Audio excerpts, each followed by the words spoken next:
benih hortikultura misalkan yang ada labelnya pasti akan diapain Bu?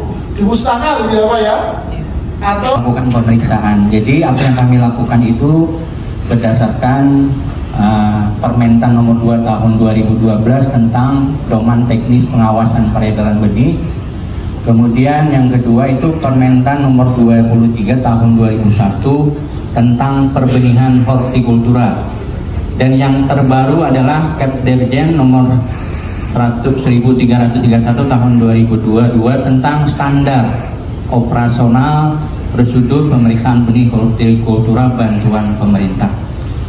Sekilas dari apa yang disampaikan oleh Pak Ambar, saya ingin bercerita dulu Pak tentang benih. Karena benih itu, kalau kami dari Dinas Pertanian itu ada hulu, ada tengah, ada hilir Pak. Jadi ketika kita berbicara tentang benih, jadi di hulu itu kita harus melakukan namanya perakitan, melakukan rekayasa genetik atau melakukan eksplorasi varietas-varietas lokal yang memiliki keunggulan. Nah, kami kebetulan di provinsi itu mendapatkan SK dari gubernur, ada namanya tim SDG Pak, tim Sumber Daya Genetik Kalimantan Timur. Nah, di situ terlibat peneliti dari Unmul dan kami sebagai tim teknisnya. Jadi apa kegiatan tim ini? Nanti akan melakukan kontes buah Pak. Jadi dari kontes buah itu misalnya umpamanya di Kutai Barat itu dominasinya tanaman durian banyak terdapat di daerah Kutai Barat. Nah, kita kerjasama dengan Dinas Pertanian yang ada di Kutai Barat untuk melakukan kontes buah.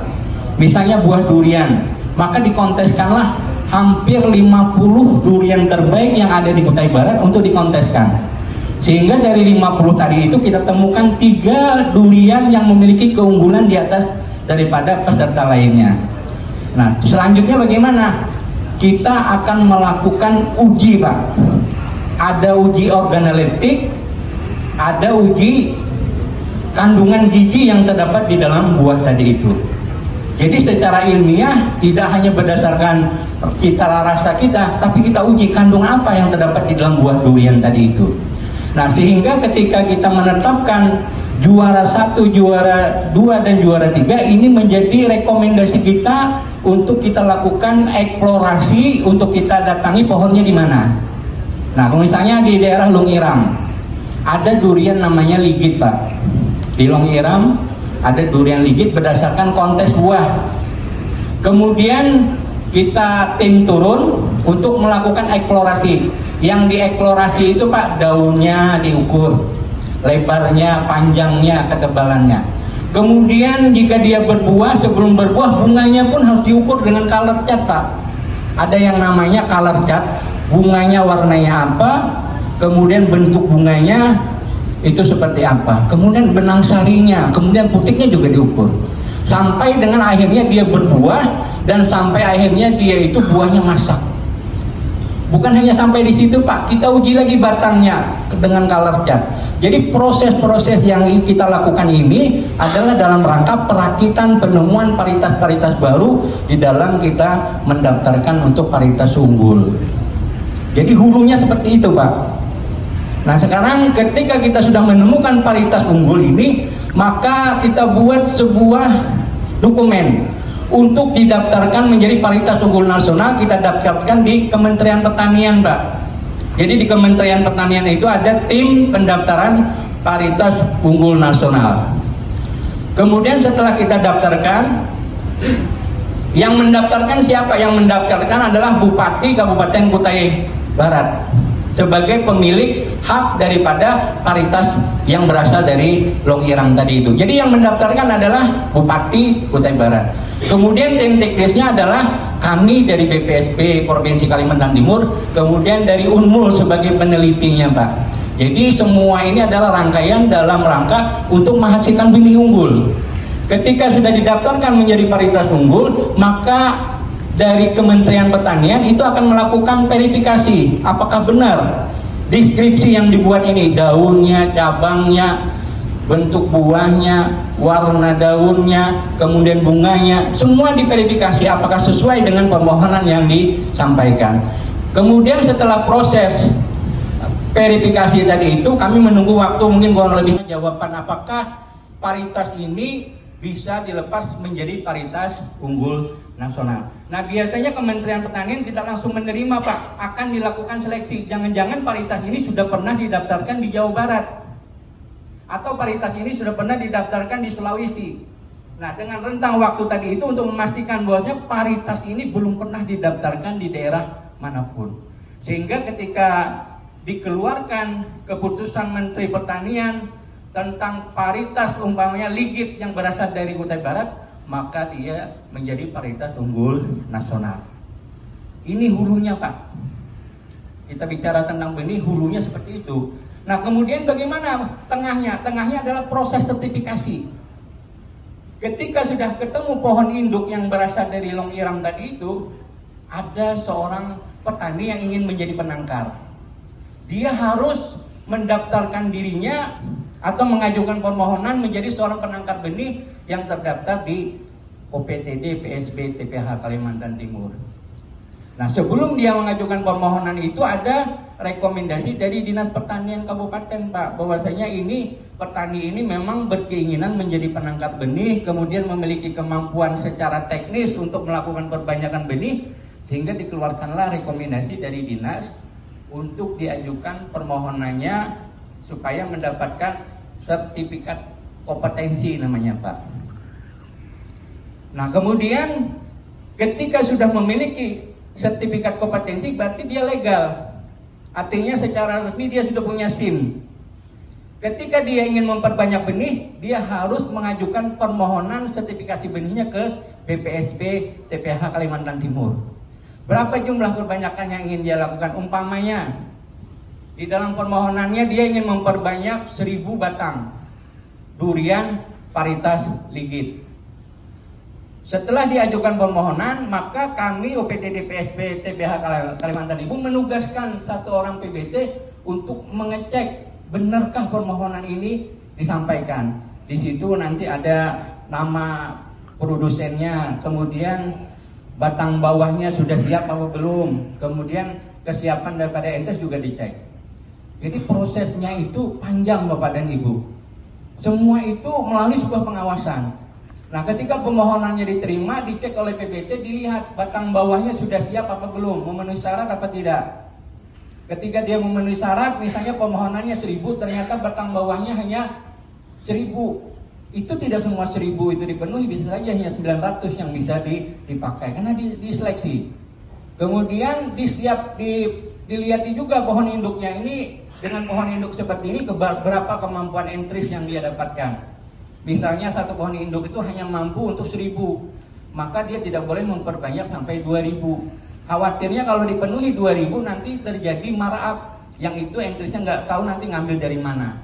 Nah, ini perlu pengawasan dari seorang PBT yang menangani permohonan sertifikasi benih tadi itu.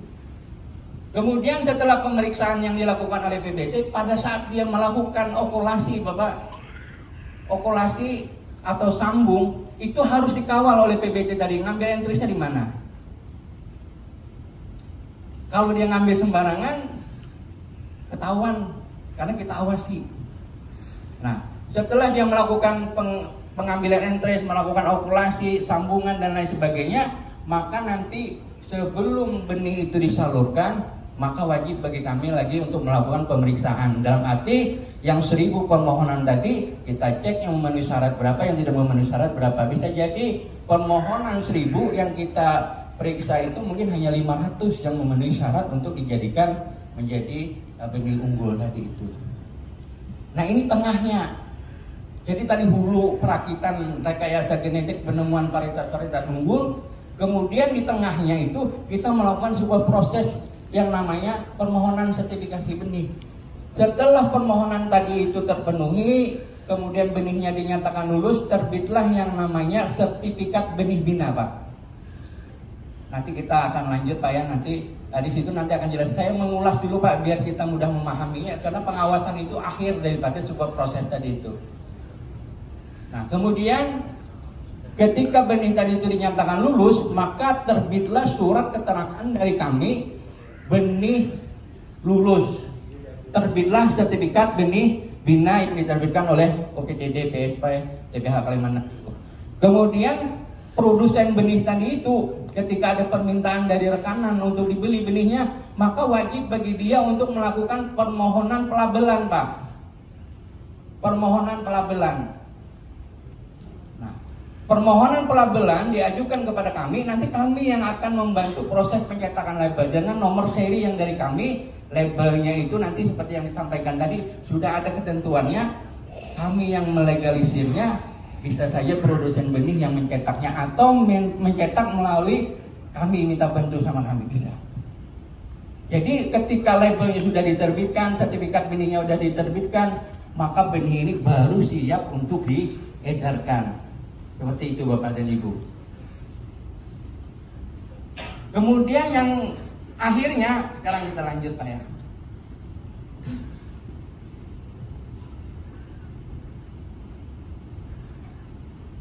Nah ini Pak tujuan Pak dari apa yang kita lakukan dari hulu, tengah, dan hilir. Jadi tujuan di dalam kami melakukan pemeriksaan itu adalah mutu benih daripada kegiatan itu wajib bagi kami untuk periksa administrasinya maupun fisik daripada benihnya. Ini hilir Pak ya. Tadi hulu, tengah sudah kita bahas, sekarang hilirnya. Nah, tujuan daripada kami adalah juga untuk memastikan bahwasanya benih yang diedarkan atau yang dibantu tadi itu sesuai mutu maupun persyaratan teknis yang ditentukan. Dan yang terakhir ini Pak adalah menjaga dan melindungi konsumen daripada benih. Ini ada kasus Pak beberapa tahun yang lalu. Kebetulan kita diminta oleh Dinas Pertanian untuk melakukan pemeriksaan bantuan benih dari pusat. Jumlah 30.000 batang Pak. Bantuan benih durian. Paritas yang disebutkan di situ adalah otong. Nah, setelah kami periksa, ternyata benihnya itu separuh berlabel, separuhnya hanya dalam bentuk tulisan. Jadi dari 30.000 itu yang memenuhi syarat hanya 25.000. Ya. Sekitar 5.000-an lebih tidak ada labelnya. Sehingga pada saat pemeriksaan kami cek, jadi yang 5.000 tidak bisa kami masukkan karena tidak memenuhi persyaratan. Nah, kemudian pihak rekanan mendatangi kami, Pak, bagaimana benih kami? Kami hanya memeriksa Bapak dan Ibu. Jadi kewenangan kami hanya memeriksakan. Benih baik kami katakan bagus, kalau benih tidak memenuhi syarat kami katakan tidak memenuhi syarat. Tujuannya apa?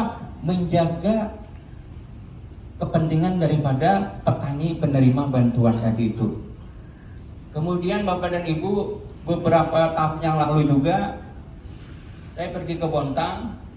Di sana ada petani kebetulan beli benih lahan 2 hektar. Dia beli benih jenis durian montong juga. Katanya belinya dari luar. Ada labelnya, tulisannya montong. Ternyata setelah ditanam 12 tahun baru berbuah.